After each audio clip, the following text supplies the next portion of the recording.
한 늙은 체로키 인디언이 손자에게 말했습니다. 너의 아내는 싸움이 일어나고 있단다. 두 마리 늑대가 벌이는 무시무시한 싸움이지. 한 마리는 한 마리는 사악해. 분노와 시기와 슬픔과 후회와 욕심, 거만, 자기 연민, 죄책감, 붕괴, 열등감, 거짓말, 그릇된 자존심, 우월감, 이기심으로 가득 찬 늑대지. 다른 한 마리는 선하단다. 기쁨, 평화, 사랑, 희망, 고요함, 겸손, 친절과 자비와 공감, 관대, 진실함, 동정, 믿음이 가득하지. 이 두 마리의 늑대의 싸움은 너뿐만 아니라 모든 사람들의 마음속에 일어난단다. 손자가 이 말을 듣고 잠시 생각하더니 할아버지에게 물어봅니다. 그러면 할아버지, 어떤 늑대가 이깁니까? 할아버지가 대답합니다. 네가 먹이를 주는 쪽이지. 우리 안에 벌어지고 있는 이 선한 늑대와 사악한 늑대의 싸움은 우리 안에 벌어지고 있는 영적인 전투와 유사합니다. 사랑을 받는 자녀로 우리는 하나님을 본받는 자로 살아갈 수도 있고, 또 불순종하면서 불순종의 자녀로 하나님의 진노 가운데 살아갈 수도 있습니다. 우리 안에 있는 이 빛의 자녀의 마음과 또 어둠 가운데 살아가는 불순종의 자녀의 마음 중에 어느 쪽이 이길까요? 이에 대한 대답도 역시 내가 먹이를 주는 쪽이 이긴다는 것입니다. 여러분, 어느 쪽이 이기게 하시기를 원하십니까? 하나님을 닮은 빛의 자녀의 마음입니까? 아니면 어둠의 자녀의 마음입니까? 사도 바울은 성도인 우리에게 이 둘 중에 어떤 쪽을 선택해야 할지 그것을 분명하게 이야기해 줍니다. 바울 역시 우리에게 한쪽에는 먹이를 주어 강하게 하고 한쪽은 굶겨서 힘을 약하게 잃어버리게 해야 된다라고 말합니다. 그것이 오늘 우리가 읽은 본문에 나오죠. 5장 8절 말씀을 다시 한번 보면, 너희가 전에는 어두움이더니 이제는 주 안에서 빛이라, 빛의 자녀들처럼 행하라 라고 말씀하십니다. 빛의 마음, 하나님을 닮은 하나님의 자녀의 마음이 반드시 이겨야 합니다. 그러므로 오늘 이 싸움에서 우리가 이기게 하기를 원하는 쪽이 이길 수 있도록 성령님과 함께 온 힘 다해서 싸워야 합니다. 우리의 의지적인 노력이 없이는 이겨야 할 쪽이 반드시 이기게 되리라는 보장이 없기 때문에 그렇습니다.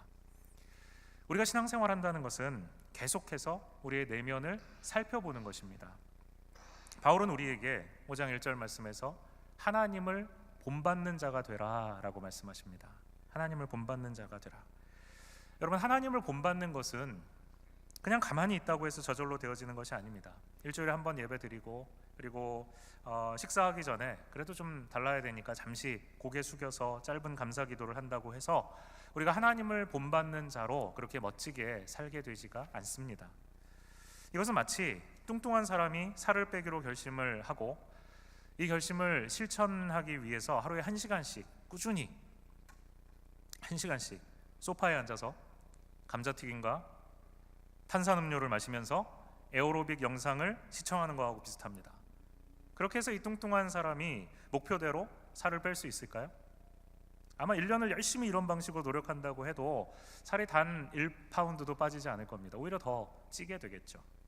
여러분, 목표가 바르다고 해서 그 바른 목표를 날마다 생각만 한다고 해서 저절로 그 목표가 이루어지는 것은 아닙니다. 그 목표를 이루기 위해서는 바른 실천이 있어야 되고 또 합당한 마음을 다 쏟는 노력이 있어야 하는 것이죠. 사도 바울은 우리가 가져야 되는 바른 목표가 무엇인가 하는 것을 이야기해 줍니다. 사랑을 받는 자녀같이 너희는 하나님을 뭐라고요? 본받는 자가 되라 말했습니다. 한번 따라해 보실까요? 하나님을 본받는 자가 되라. 하나님을 본받는 자가 되는 것, 그것이 우리의 하나님께서 허락하여 주신 목표입니다. 그렇다면 우리는 이 모든 목표를 이루기 위해서 그에 합당한 적합한 노력을 해야 되는 것입니다. 제가 최근에 결심을 한 가지 했습니다. 저녁 7시가 넘으면 아무것도 먹지 말아야지. 혼자만 알고 있으면 안 되니까 가족들에게도 다 알렸습니다. 나는 7시 지나면 절대 아무것도 안 먹을 테니까 나한테 뭘 먹을 걸 주지도 말고 내 앞에 먹을 것이 지나가게 하지 마라. 좋은 계획 아니겠습니까? 그죠? 밤늦게 먹으면 뭐 위에 부담도 되고 그리고 또 살도 찌고 그러니까 좀 이렇게 도움이 될 것 같았습니다. 그런데 여러분, 어떻게 됐을까요? 잘 실천이 됐을까요? 왜 아니라고 생각하세요? 저를 너무 얕잡아 보시는 거 아닙니까? 잘 안 됐습니다. 진짜 잘 안 됐어요. 뭐 여러 방해 요소들이 있더라고요. 뭐 일주일에 집에서 저녁을 먹는 날이 며칠 되지 않기도 하고, 그다음에 뭐 저녁에 또 여러 가지 약속들도 있고 신방도 있고 뭐 그러니까 음식을 같이 먹게 되면 먹어야죠. 그리고 뭐 성도님 신방을 갔는데 저녁을 주시면 맛있게 잘 먹어야 될 것 아닙니까? 그걸 뭐 깨작깨작 할 수는 없는 거잖아요. 7시 지났다고 전 안 먹는데요, 먼저 드시죠, 뭐 이러고 할 수는 없으니까 계속 먹는 거죠. 뭐 그러다가 이제 어느 날은 점심도 잘 못 먹고 그냥 저녁까지 대체 아무것도 못 먹고 그냥 집에 들어갈 때가 있습니다. 시간은 10시가 넘었어요. 근데 집에 딱 들어가는 순간 저의 귀에 이런 소리가 들리는 겁니다.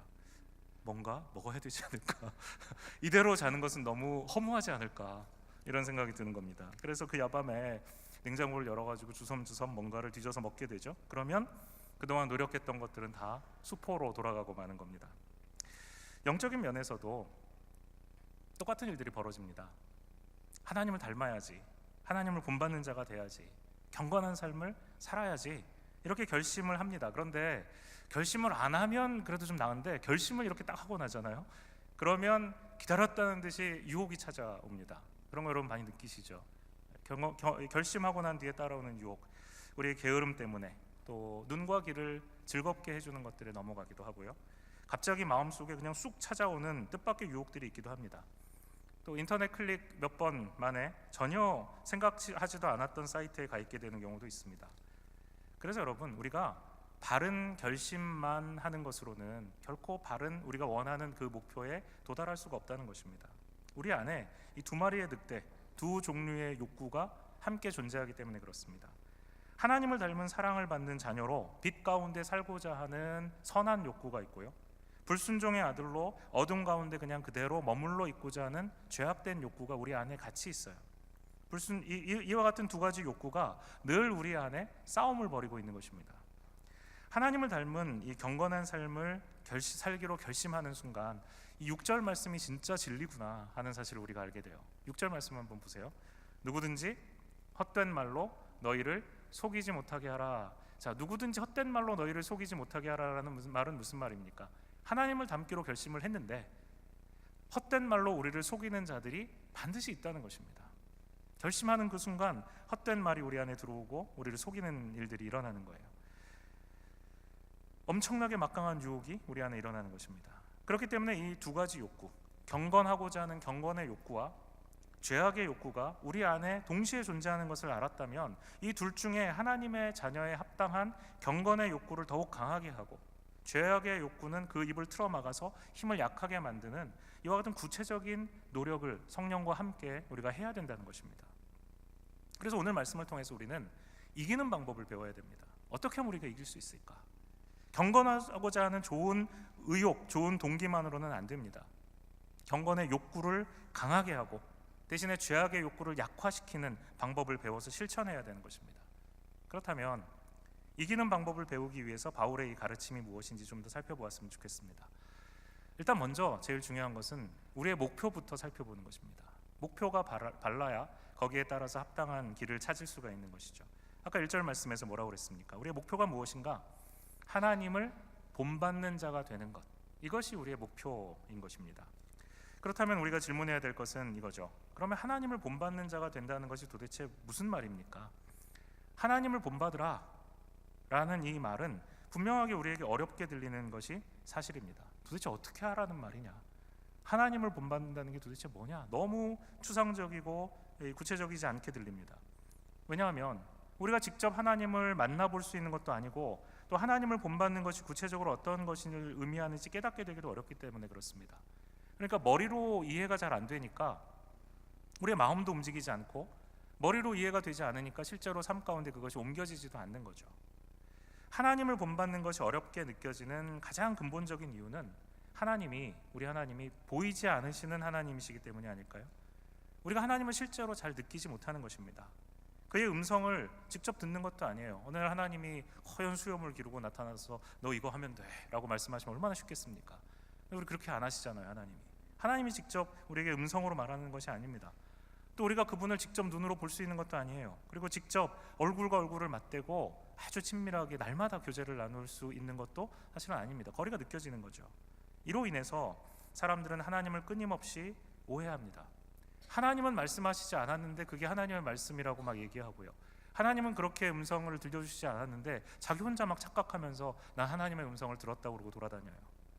그리고 하나님의 말씀을 자기 마음대로 해석하고 그 뜻을 왜곡합니다. 결과적으로 우리는 어떻게 되는가? 하나님을 제대로 볼 수 없으니까, 하나님이 누구신지 제대로 알지 못하니까 하나님을 본받을 수도 없게 되는 것입니다. 이 목표가 이루어질 수가 없는 것이죠. 근본적으로 하나님을 본받는 것에 우리가 실패하게 되면 결국 어떻게 되는가? 사람들은 하나님 대신에 세상의 주관자인 사탄의 지배 아래 살게 됩니다. 그 영향력 아래 사는 것입니다. 사탄이 우리에게 굉장히 여러 가지 방법으로 다가와서 우리를 유혹합니다. 그를 닮아가게 만들어요. 구별된 삶 대신에 오늘 본문에 나온 것처럼 음행과 온갖 더러운 것과 탐욕으로 우리를 물들입니다. 거룩한 말, 감사한 말 대신에 우리의 입술에 넣어주는 말이 뭔지 아십니까? 누추한 말, 어리석은 말, 희롱의 말입니다. 이것이 우리의 언어가 돼요. 다시 말해서 우리 안에 하나님의 자녀의 모습에 어울리는 하나님을 닮은 그 거룩은 점점 사라져버리고 대신에 세상을 닮은 어두움, 그 죄악된 추악한 죄의 세력이 점점 강해지는 것입니다. 이 모든 것의 원인이 무엇인가? 바로 우리가 하나님을 알지 못하기 때문에 그렇습니다. 바로 이런 이유 때문에 하나님께서는 우리에게 예수 그리스도를 보내주셨습니다. 이 땅에 오신 예수님께서는 우리가 눈으로 볼 수 있는, 우리가 경험할 수 있는 하나님 아버지의 실체가 되셨습니다. 빌립이 예수님께 하나님 아버지를 좀 보여달라고 부탁하는 경우가 이 말씀이 기록되어 있습니다. 요한복음 14장 9절에 보면 예수께서 이르시되 빌립아 내가 이렇게 오래 너희와 함께 있으되 네가 나를 알지 못하느냐? 나를 본 자는 아버지를 보았거늘 어찌하여 아버지를 보이라 하느냐라고 말씀하셨습니다. 이 땅에 오신 예수 그리스도, 그분이 누구신가? 바로 그분이 하나님이시라는 것입니다. 그래서 예수님을 본 사람은, 예수님과 함께 시간을 보내는 사람은 하나님과 함께 시간을 보내는 것입니다. 예수님은 보이지 않는 그 하나님께서 눈에 보이는 인간의 모습으로 오신 하나님의 본체시라는 것이죠. 그렇기 때문에 하나님을 본받는 자가 된다라는 것은 다른 말로 하면 그리스도를 본받는 자가 되는 것입니다. 하나님을 본받는 것, 그리스도를 본받는 것. 이제 우리가 하나님을 본받는 것을 그리스도를 본받는 것으로 이해하게 되면 우리는 하나님을 본받는 것에 있어서 훨씬 더 실제적이 되어질 수 있습니다. 왜 그럴까요? 성경의 복음서를 통해서 우리는 예수님의 말하시는 방식, 예수님의 생각하시는 방식, 예수님의 행동하시는 방식, 그리고 그 모든 말과 생각과 행동의 근본적인 동기가 되는 예수님의 삶의 목적과 삶의 가치관을 우리가 말씀을 통해서 배울 수 있기 때문입니다. 뿐만 아니라 신약 성경의 복음서 외에 다른 부분들, 즉 사도행전이나 서신서나 요한계시록 이런 다른 본문들을 통해서 예수님을 본받아 사는, 하나님을 본받아 사는 제자들의 모습이 실제로 어떠한가 하는 것을 우리가 직접 볼 수 있는 것입니다. 그렇기 때문에 우리는 이 생생하게 살아있는 예수님을 배우는 모습을 직접 볼 수 있는 것이죠. 경험할 수 있는 것입니다. 그뿐 아닙니다. 구약의 모든 말씀들 역시 이 땅에 앞으로 오실 예수님을 향하고 있는 것입니다. 그래서 예수님이 이 땅에 오셨기 때문에 우리가 눈으로 보고 경험한 이 하나님의 아들 예수라는 이 렌즈를 통해서 구약에 있는 모든 말씀들을 다시 볼 수 있게 된 것이죠. 그러니까 모든 것이 다 예수 그리스도를 통해서 하나님을 알 수 있도록 우리를 돕고 있다는 것입니다. 따라서 하나님을 본받는 자가 되겠다라는 이 목표는 그리스도를 본받는 것이라고 우리가 명확하게 하고 나면 더 이상 추상적인 목표도 아니고 개념도 아니고 이해하기 어려운 철학적인 관념도 아닙니다. 예수님께서는 3년이라는 이 공생의 기간 동안에 이 땅에서 그의 제자들과 함께 먹고 마시고 주무시고 가르치셨습니다. 바로 그 살과 피로 구성된 살아있는 진리, 우리가 경험할 수 있는 진리, 일상의 삶에서 살아내야 될 사고방식이고 가치체계이고 행동 양식이 되는 것입니다. 바로 그것이 우리가 만난 예수입니다. 그러므로 한마디로 하나님을 본받는 것은 예수 그리스도의 가르침과 예수 그리스도의 삶을 우리가 그대로 받아서 그것을 따르는 것이죠. 이것은 곧 하나님의 자녀된 우리가 예수 그리스도를 닮은 그리스도의 제자가 되는 것을 의미합니다. 하나님을 본받는 것이 이제 그리스도를 따르는 우리 인생의 목표라면 그 목표는 우리의 삶에 어떤 변화를 가져오게 됩니까? 1절 말씀을 다시 한번 우리 읽어볼까요? 한번 읽어보겠습니다. 1절 말씀입니다. 시작. 그러므로 사랑을 받는 자녀같이 너희는 하나님을 본받는 자가 되고. 하나님을 본받는 자가 되는 일, 그건 누가 할 수 있다고 합니까? 사랑을 받는 자녀가. 사랑을 받는 자녀같이 너희는 하나님을 본받는 자가 되라고 하죠. 사랑을 받는 자녀만이 하나님을 본받는 자가 될 수 있습니다. 우리가 사랑을 받는 자녀이기 때문에 하나님을 본받는 것이 당연하다는 말이죠. 여러분, 하나님의 사랑을 받고 계십니까? 하나님의 사랑을 받는 자녀이십니까? 왜 이러세요? 하나님의 사랑을 받는 자녀이십니까? 아멘. 하나님의 사랑을 받는 자녀입니다. 근데 어떻게 그걸 아세요? 하나님의 사랑 받고 있는지 어떻게 아세요? 어떻게 할까요? 사도 바울은 우리가 하나님의 사랑을 받은 자녀라는 분명한 증거가 있다라고 말씀하십니다. 내가 그냥 느낌적으로 난 사랑을 받는 것 같아 이런 거 말고요, 정말 하나님께 사랑을 받는 확실한 증거가 있어요. 사도 바울이 보여주는 증거가 있습니다. 2절의 말씀에 이렇게 돼 있죠. 그리스도께서 너희를 사랑하신 것 같이.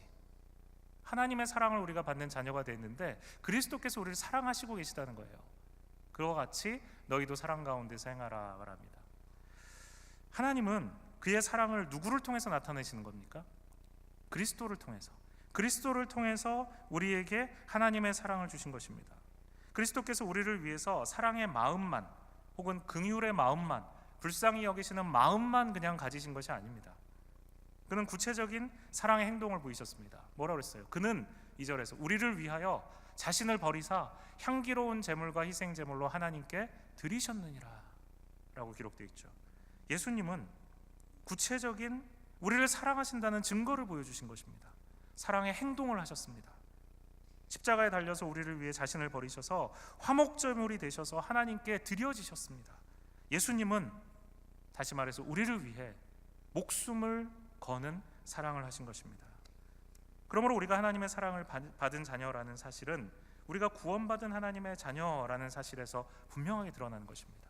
이것을 아무도 부정할 수 없습니다. 따라서 이제 우리는 하나님의 사랑을 받는 자녀이기에, 그리스도를 통해서 그 받은 사랑이 너무나도 분명하기에 하나님을 본받아 그리스도를 닮아가는 삶을 살아가는 것이 마땅하다라는 것입니다. 그렇게 그리스도를 닮는 이 구체적인 행동의 핵심에 그리스도께서 우리를 사랑하신 그 사랑을 담는 것이 있습니다. 자, 그리스도가 우리의 본이라고 했습니다. 하나님을 본으로 삼는 것은 그리스도를 닮아가는 것이라고 했습니다. 그러면 그리스도께서 우리를 사랑하시도록 자신의 목숨을 주시기까지 우리를 사랑하셨다면 우리에게 그리스도를 닮아가는 우리에게 향하신 요구도 마찬가지죠. 우리도 사랑하라는 것입니다. 단순히 사랑하라는 감정을 하나님의 자녀된 우리가 서로에게 가지라는 것이 아닙니다. 사랑하는 마음을 그냥 가지면 좋지, 이 정도가 아니라는 것입니다. 사랑 가운데서 행하라고 하셨습니다. 구체적인 사랑의 실천을 하며 살아가라는 것이죠. 여러분, 보통 남녀가 만나서 사랑하게 되면 마치 마법에 걸린 것처럼 서로를 끊임없이 생각하고 또 원하게 되죠. 그런 적이 없다라는 표정을 쳐다보시는데 그러시면 안 됩니다. 너무 이제 결혼한 지 얼마 안 되신 분들, 또 연애한 지 너무 오래된 분들, 이런 분들은 그런 일이 있었나 뭐 이런 표정으로 보실지 모르겠지만, 남녀가 처음 만나서 막 이렇게 스파크가 튈 때가 있잖아요. 서로를 생각하면서 잠자리에 들고 아침에 눈을 뜨면 제일 먼저 그 사람을 생각합니다. 노래도 있잖아요, 그죠? 손을 잡고 키스하면 온 세상에서 자신이 가장 행복한 사람이라고 느끼게 됩니다. 그런데 여러분, 이런 사랑의 열병도 유효기간이 있더라고요. 유효기간. 심리학자인 도로시 테너프라는 박사가 오랫동안 이 사랑의 감정을 연구했는데, 이런 열정적인 사랑의 감정에 유효기간이 있는데 얼마 정도 될 것 같으세요? 얼마 정도 될까요? 몇 년 정도 될까요? 10년? 한 2년 정도라고 합니다. 한 2년. 2년이 유효기간이래요. 이 기간이 지나면 어떻게 될까요? 지금까지 보지 못했던 이 상대방의 결점이 막 보이기 시작해요. 현실적인 문제들이 비로소 의식이 됩니다. 말은 거칠어지고 상대를 칭찬하고 기쁘게 해주는 말 대신에 깎아내리고 상처 주는 말을 합니다. 마법에서 현실로 추락하는 거죠. 가장 하나님의 성품을 닮았다라고 우리가 생각하는 바로 이 사랑의 감정조차도 이처럼 우리가 육신을 입고 있는 여전히 죄 가운데 있는 자들이기 때문에 죄에 물들어 있습니다. 유효기간이 있는 사랑은 아직 하나님을 닮은 사랑, 그 완전한 사랑의 거리가 먼 것이죠. 그러나 그럼에도 불구하고 정말 하나님의 사랑을 받은 자녀는 남녀 간의 사랑을 초월해서 서로 공동체 안에서 함께 사랑해야 됩니다. 이성 간의 사랑, 결혼으로 이끄는 그런 사랑만을 이야기하는 것이 아닙니다. 그리스도께서 머리가 되신 이 교회 공동체 안에서 모든 형제 자매들을 함께 진실로 사랑해야 된다라는 것이죠. 그리스도를 닮은 자, 그의 제자는 그리스도께서 그가 세우신 교회 공동체의 지체들, 하나님의 자녀인 우리를 그리스도께서 하나님께서 그리스도를 통하여 사랑하셨듯이 그렇게 서로 사랑하는 것으로 표현해야 된다는 것입니다. 그리스도의 사랑이 우리들의 서로 사랑의 표준이 되어야 된다는 것입니다. 그 사랑이 어떤 사랑인가? 오늘 본문에 우리가 살펴본 것처럼 자신을 들이시는 사랑입니다. 자기의 목숨을 다해서 주시기까지 사랑하셨듯이 우리도 그 사랑을 표준으로 삼고 우리의 목숨을 다하여 사랑하라는 것입니다. 이런 목숨을 주는 사랑, 이것은 너무나도 어렵게 들립니다. 어떤 목사님은 이렇게 설교를 하시면서 그런 목숨 걸라는 얘기를 너무 많이 하는 거예요. 이걸 해도 목숨을 걸고 해라, 저걸 해도 목숨을 걸고 해라, 뭐 모든 걸 다 목숨을 걸어요. 제가 그 설교를 들으면서 도대체 목숨이 몇 개라야 하는 것일까, 몇 번 목숨을 걸어야 되는 것일까, 이런 생각을 했습니다. 이 목숨을 걸고 사랑하라는 것은 진짜 내 목을 다 내놓으라는 이야기는 아닙니다. 우리 하나밖에 없는 생명이잖아요. 마치 이것은 목숨을 주어도 아깝지 않다는 듯이 서로 사랑하라는 말입니다. 가장 소중한 것, 우리 이 세상을 살아가면서 소중한 것이 목숨이라면 그것마저도 줄 정도로 그렇게 진실되게 마음 다해서 사랑하라는 것입니다. 이렇게 우리가 서로 사랑해야 된다라고 할 때 하나님께 주신 표준이 있는데요, 우리가 이렇게 목숨을 다 바치면서까지 사랑할 때 절대 할 수 없는 행동들이 좀 있습니다. 이게 뭘까요?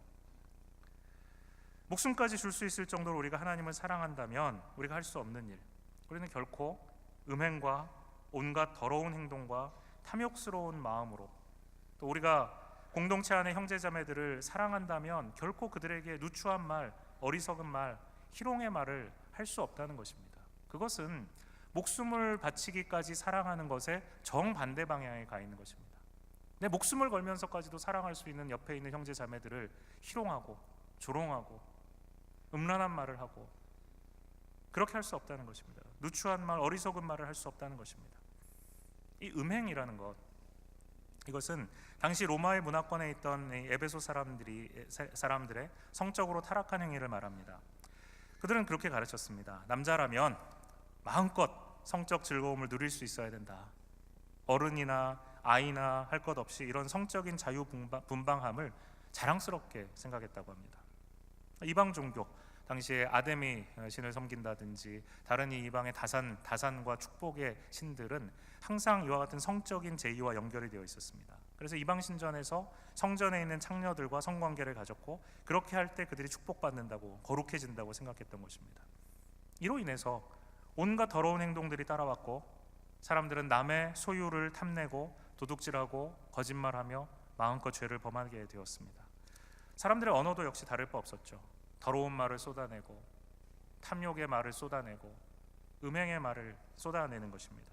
희롱하는 말을 했던 것입니다. 이런 사회 속에서 살아야 됐던 사람들이 바로 에베소 교인들이었습니다.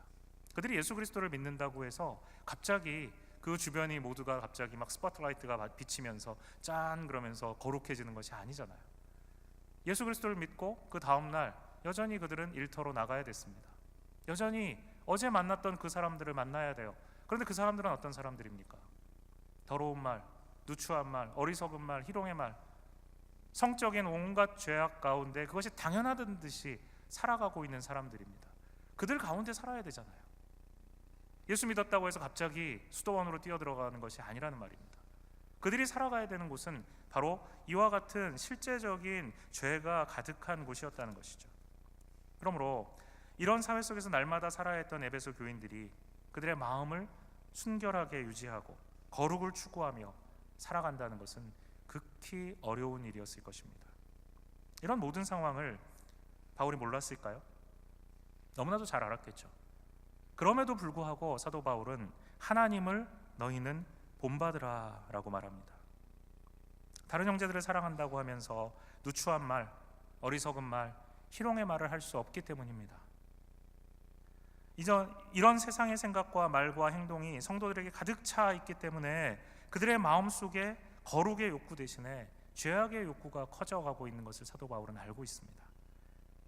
그래서 사도 바울이 바로 이 말의 문제를 먼저 밖으로 꺼내놓고 있는 것입니다. 여러분, 내 속에서 나오는 가장 쉽게 할 수 있는 말조차도 우리가 컨트롤하지 못하면서 목숨을 주듯이 다른 사람을 사랑할 수 없다는 것입니다. 바울은 지금 우리가 할 수 있는 가장 최소한의 사랑의 실천을 이야기하는 것입니다. 그냥 노력 없이도 우리 입으로 튀어나오는 이 말부터 사랑을 행동으로 옮기라는 것이죠. 예수님도 이렇게 말씀하십니다.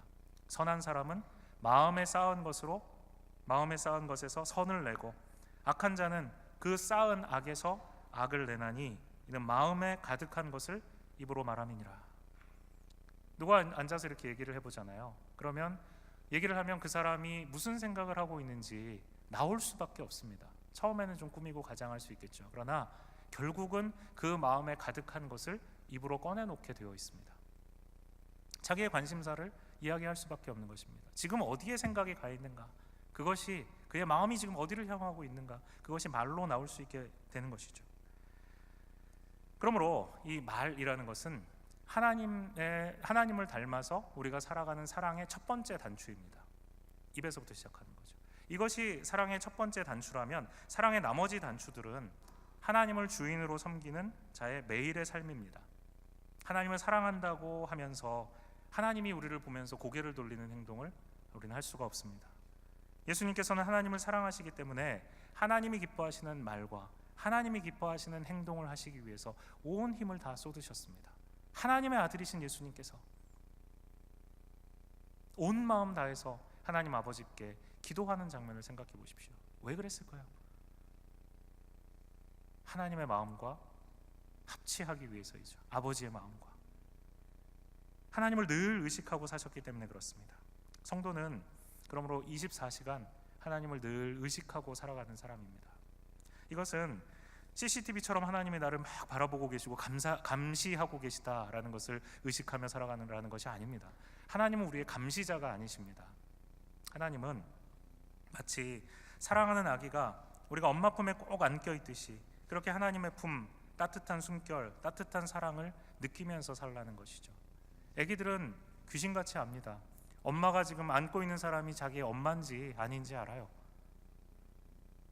엄마가 지금 내 곁에 있는지 아니면 잠시 옆에 갔는지 압니다. 그리고는 금방 엄마가 곁에서 없으면 냄새 때문인지 느껴지는 것 가지고 바로 울기 시작합니다. 엄마를 찾는 것입니다. 우리가 하나님의 사랑을 받고 하나님과 함께 있다는 것, 24시간 하나님을 의식하며 살아간다는 것은 바로 이 아기가 그 엄마 품에 안겨 있는 것과 같은 것입니다. 따뜻한 품, 그 하나님의 숨결을, 그 하나님의 사랑을 날마다 순간마다 느끼며 살아가고 있다는 것을 말하는 거죠. 그런 하나님의 참된 사랑을 입고 있는 하나님의 자녀가 해야 될 말과 행동이 무엇일까요? 음행과 더러움과 탐심은 결코 아닌 것입니다. 사도 바울은 이런 음행과 탐심과 더러운 이것들은 다 우상숭배라고 말했습니다. 우상숭배라는 것은 무엇입니까? 우상숭배는 하나님 대신 다른 것을 하나님 자리에 두는 것입니다. 우리가 여러분 우상숭배하세요? 라고 물어보면 제가 우상숭배하고 있습니다 라고 말할 사람은 아무도 없을 것입니다.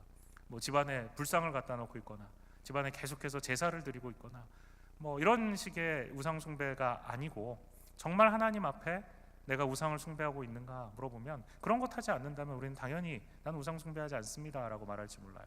그러나 우상숭배는 오늘 본문에서 우리가 음행하는 것, 더러운 것을 추구하는 것, 탐심을 가지는 것, 이런 모든 것들이 다 우상숭배라는 것입니다. 음행하는 자가 우상숭배자고 더러운 자가 우상숭배자고 탐하는 자가 곧 우상숭배자라는 것이죠. 그리스도를 닮은 자는, 하나님을 닮은 자는 하나님 자리에 다른 것을 놓지 않습니다. 하나님보다 더 사랑하는 것이 있다면 바로 우상숭배자들입니다. 하나님이 아니라 이 세상의 방식, 이 세상의 사고 방식과 가치관을 추구하면 바로 그것이 우리를 우상숭배자로 만드는 것입니다. 이들이 어떻게 된다고 했습니까? 이들은 다 그리스도와 하나님의 나라에서 기업을 얻지 못하리니, 기업을 얻지 못한다 말합니다. 구원을 얻지 못한다. 하나님 나라에 결코 들어갈 수 없다는 것입니다. 우상 숭배의 죄는 하나님께서 십계명에서도 철저하게 규명해 놓은 죄입니다. 우상 숭배하면서 하나님 아닌 다른 것을 섬기면서 하나님 아닌 다른 사고방식을 가지고 하나님의 가치관이 아닌 다른 가치관을 따라 살아가면서 하나님 나라에 들어갈 수 없다는 것이죠. 성도들 중에 함께 있지만, 어쩌면 예배의 자리에 함께 있을 수도 있지만, 심지어 세례받고 성찬을 함께 나눈다고 할지라도 이와 같은 자들은, 우상 숭배자들은 하나님 나라에 속하지 않은 자들입니다. 그들은 세상을 닮은 말을 하고 세상을 닮은 행동 방식을 함으로써 그들이 하나님께 속한 자, 하나님 나라를 소유할 자가 아니라 우상 숭배자로 이 세상 가운데 사탄의 영향력 아래 살아가고 있다는 자들임을 증명하는 것입니다. 그럼 어떤 분들은 이런 질문을 하실지도 모릅니다. 목사님, 다른 것들도 그렇지만 특히 요즘 같은 시대 속에 특히 성적인 유혹은 피하기가 너무 힘들다고 생각하지 않으십니까? 요즘 인터넷과 음악과 영화와 영상 매체, 또 뭐 광고, 이런 것에 성적인 코드가 녹아있지 않은 것이 없습니다. 이런 유혹을 피하고 살아간다는 것이 과연 가능합니까? 그렇다면 세상 속에서 아예 떨어져 나와서 수도원 같은 데 들어가서 살란 말입니까? 목사님은 뭐 늘 교회에만 계시니까 그런 소리를 하시는지 모르겠지만, 저처럼 학교에 가야 되고 일터에서 살아가는 사람들은 이렇게 세상과 다르게 산다라는 것이 불가능합니다. 물론 우리가 세상 가운데 살아가면서 유혹을 받지 않을 수는 없습니다. 본의 아니게 우리의 눈과 귀로 그리고 마음으로 찾아오는 유혹들이 있기 때문에 그렇습니다. 그런데 이런 유혹들이 다 죄로 연결되는 것은 아닙니다. 유혹을 이겨내서 하나님을 본받는 거룩으로 우리가 그 유혹 때문에 더 나아갈 수도 있고, 그 유혹에 져서 죄를 지어서 내 안에 계신 성령님을 근심하게 만들 수도 있습니다. 유혹이라는 것이 우리에게 찾아올 때 그것 자체가 죄는 아니라는 것이죠. 그러므로 바울은 단호하게 음행과 온갖 더러움과 탐욕은 어떻게 하라고 했습니까? 너희 중에서 그 이름도 부르지 말라. 너희 중에 그 이름도 부르지 말라. 이는 성도에게 마땅한 바니라 라고 5장 3절에서 이야기하고 있습니다. 그 이름조차도 부르지 말라. 생각도 하지 말라는 것입니다. 마음을 먹고 절대로 그와 같은 것들은 내가 내 삶에, 내 생각 가운데 허용하지 않겠다 라고 결심하고 그것을 실천하라는 것입니다. 우리 편에서의 결단과 노력이 필요하다는 것입니다. 그 이름을 부르는 것이 우리이기 때문에 그렇습니다. 이름조차도 부르지 않겠다, 굳게 결심해야 합니다. 그러나 여러분, 자신을 과신하지 마십시오. 개울을 건너면서 미끄러운 이끼가 낀 돌들 위를 팔짝거리고 뛰어다니다가 보면 미끄러져서 물에 빠지는 것은 시간 문제입니다. 얼른 건너야죠. 건너지 않고 여기서 앞으로 갔다 뒤로 왔다 하면서 계속 미끄러운 돌들 위를 뛰어다니다 보면 빠지게 되어 있는 것입니다. 그러므로 유혹받을 수 있는 상황을 우리가 멀리 하려는 의지가 있어야 됩니다. 저의 경우는 이런 유혹을 피하기 위해서 인터넷 신문 사이트에 직접 들어가는 일을 피한 지 오래됐습니다. 어느 순간부터 이제 이 신문, 한국 신문들을 인터넷으로 보다 보니까 뭐 좌우에 아래에 뭐 이렇게 뜨는 광고들이 너무 제 눈을 아프게 만들어요. 그런 거 많이 보시잖아요. 그래서 저는 수년 전부터 아예 이런 광고를 보지 않기 위한 방법이 없나 고민을 하다가 기사만, 글만, 텍스트만 읽을 수 있도록 세팅을 해서 사용을 합니다. 마음을 어지럽히는 환경을 근원부터 차단하는 것입니다. 우리 물론 인터넷을 사용해야 되고 뉴스를 봐야죠. 그러나 할 수만 있다면 모든 면에서 나 자신이 유혹받을 수 있는 환경을 피하도록 최선을 다해야 되는 것입니다. 이런 모든 노력들이 우리에게 요구되는 이름도 부르지 말라라는 것에 해당되는 것들입니다. 한국의 힙합 가수 중에 도끼라는 가수가 있습니다. 이 가수 노래 중에 치키치키 차카차카 촉 치키치키 차카차카 촉 치키치키 차카차카 촉이라는 제목의 노래가 있습니다. 이 힙합 특유의 허세와 과장이 녹아 있다는 것을 감안하더라도 제가 이 가사를 이렇게 보면서 굉장히 충격을 받았습니다.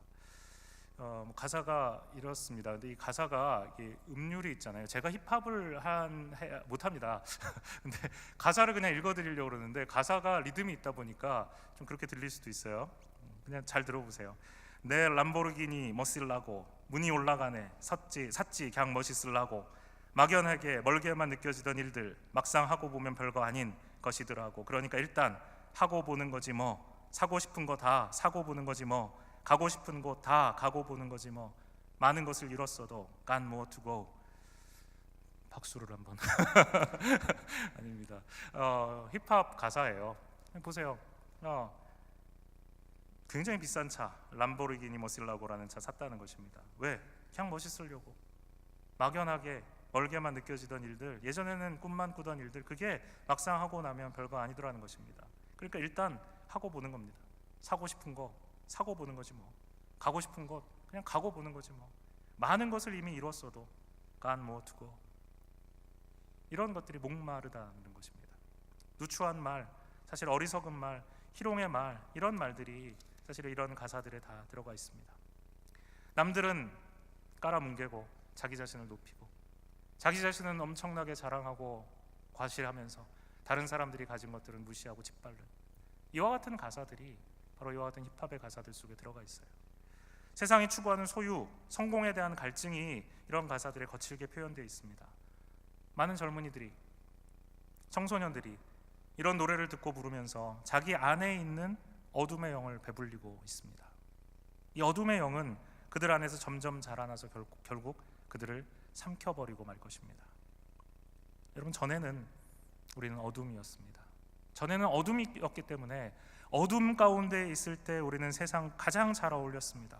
어둠은 어둠 속에 있을 때 가장 잘 가려지기 때문에 그렇습니다. 그러나 이제 우리는 빛입니다. 빛은 어두움과 함께 할 수 없습니다.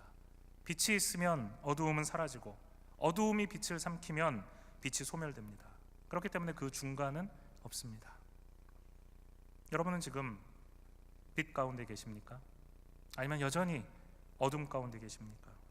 그리스도의 사랑을 받기 전에 우리 모두는 이와 같이 어두움에 속한 자들이었습니다. 그러나 이제 우리를 사랑하신 그리스도의 그 십자가의 사랑으로 하나님의 자녀가 된 우리는 이제 더 이상 불순종의 자녀, 어둠의 자녀가 아니라 하나님의 사랑받는 자녀가 되었습니다. 그러므로 이제 우리는 하나님을 본받아 그리스도를 닮은 그의 제자로, 빛의 자녀로 살아야 합니다. 그리고 그렇게 행해야 합니다. 빛의 자녀가 하나님의 사랑을 받은 사랑의 자녀입니다. 하나님의 자녀는 하나님의 자녀답게 하나님을 닮아가는 그리스도의 제자 삶을 살아가는 사람들입니다. 사도 바울이 고린도후서 7장 1절에서 이런 말을 했습니다. 그런즉 사랑하는 자들아, 이 약속을 가진 우리는 하나님을 두려워하는 가운데 거룩함을 온전히 이루어 육과 영의 온갖 더러운 것에서 자신을 깨끗이 하자. 육과 영의 온갖 더러운 것에서 자신을 깨끗이 하자.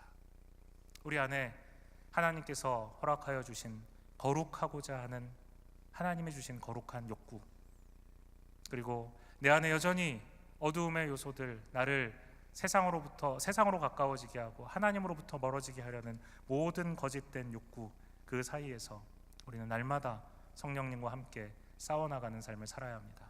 빛의 자녀답게, 빛의 자녀로 행하는 여러분들이 되시기를 주님의 이름으로 축복합니다. 이 시간 함께 여러분 결단하며 기도하셨으면 좋겠습니다. 오늘 말씀 들으시면서 여러분의 마음속에 혹시라도 아직도 나를 얽매이고 있는 죄가 있다라고 생각이 드시면 주님 앞에 용서를 구하셨으면 좋겠습니다. 그 죄의 사슬에 계속 매여 있으시면 안 됩니다. 어떤 특정한 죄일 수도 있습니다. 그리고 나의 연약함 때문에 계속해서 그 한 가지 문제, 한두 가지 문제 때문에 그 문제만 걸리면 넘어지는 것이 여러분에게 있으실 수도 있습니다. 주님 앞에 나아가셔야 합니다. 내 안에 계신 성령님, 하나님의 자녀답게, 빛의 자녀답게 이 모든 죄악들을 끊어버리고 그 이름도 부르지 않고 오직 주님께만 나아갈 수 있게 주옵소서. 내 안에 있는 거룩하고자 하는 그 거룩한 욕구가 주님으로 말미암아 더 강하게 해주시고, 세상을 닮아가려는 모든 세상적인 욕구는 죽일 수 있게 해주옵소서. 우리 한번 같이 기도하겠습니다.